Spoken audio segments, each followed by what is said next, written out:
Hey guys, welcome to the second lecture of our Numpy series. Today we're going to learn the methods copy and view, and we're going to review their differences. First, let's start by creating a Numpy array.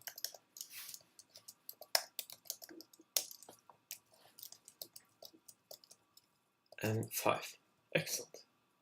Now, I'm going to create another variable, and I'm going to name it x. So, first method I'm going to teach you will be the view method. X equals r.view. What this does is it creates a new variable called x and transfers the array that r variable has to the x variable. So if we print out x here, we would see the r variable. To compare them better, let's go ahead and print both of them. Great, as you can see, they are safe. And this view method also connects them. So if I was to change r variables first element as 10, x variable would also get affected by this. As you can see, our x variable also got affected by this. Let me do something like this.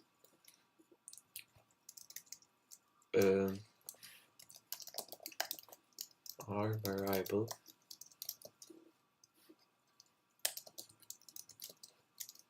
and now I'm going to here r, and I'm going to do the same thing for the x variable so it will be more easier to understand.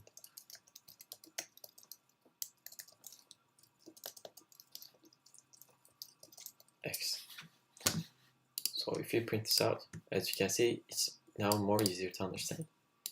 So let's move this piece of code before we create the x variable, and it doesn't make any difference.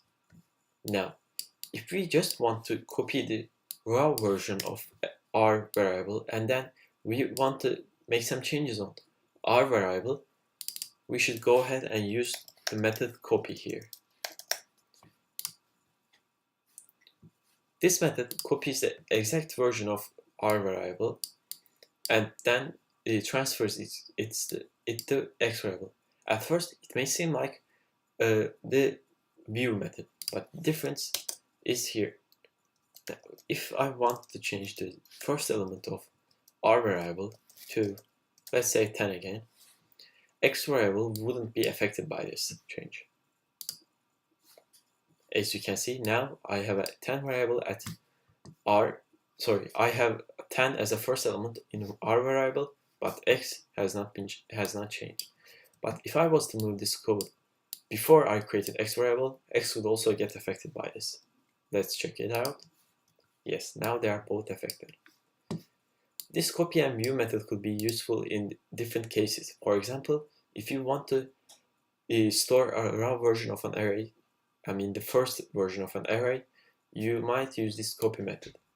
But if you want to make a project which synchronizes from time to time, a view method would be more useful. As you code, you would understand their differences more and decide where to use which one of them at what time. I hope you guys liked the video. Don't forget to smash that subscribe button and gently press that like button. Signing off.